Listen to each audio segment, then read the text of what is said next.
Hello everyone, myself Chaitanya C.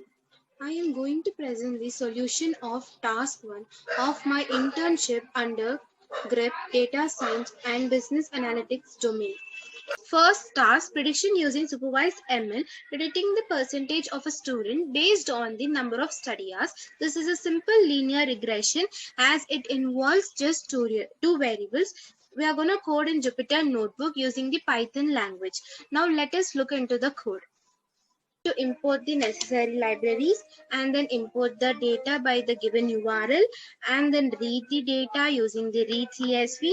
Describe method will let us know the basic some statistical data like mean, standard deviation, minimum and maximum. Head method will give us the first 5 rows of the data from the data frame. Info method will give us the basic information such as the number of entries, columns, data type, and the memory usage of the data set. Correlation matrix will give us the basic matrix scores of hours and scores. Shape will let us know the number of rows and the columns. The next would be the these two lines of code let us know that this selects the x and y from the data frame. Next, we are gonna plot the graph using the scatter plot. In this scatter plot, as you can see, the hours is increasing with the number of scores. So, there is a linear relationship. So, we have to see that the linear model is fitting with this problem. We use the linear model library in scikit-learn to perform the linear regression. The fitting function which we have used here is the linear regression. To perform the linear regression, first we need to import the scikit-learn model selection, which is mainly used for splitting the data set, training as well as testing. And then we are importing the linear regression function and then plotting the scatter plot graph, which is the number of hours studied versus the percentage of a student secured.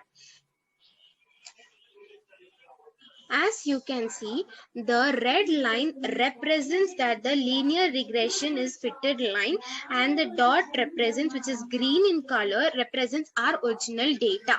Now we have to predict the model using the X test and store it in a variable Y prediction.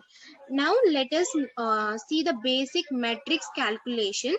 Here we can calculate the mean absolute error, mean squared error, root mean squared error. As you can see, there are some error in our calculations. Even though it is few, it is minimizable by using the other functions.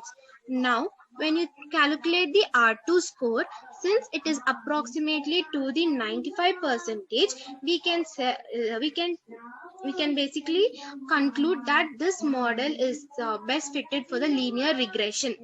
Now when we compare with our actual versus predicted, as all you can see, you can perform with concatenate of method using the Y prediction and Y test model. Now let us take some input and store it in a variable result. Number of hours studied we have taken as 9.25 and the percentage which could be secured is the 93%.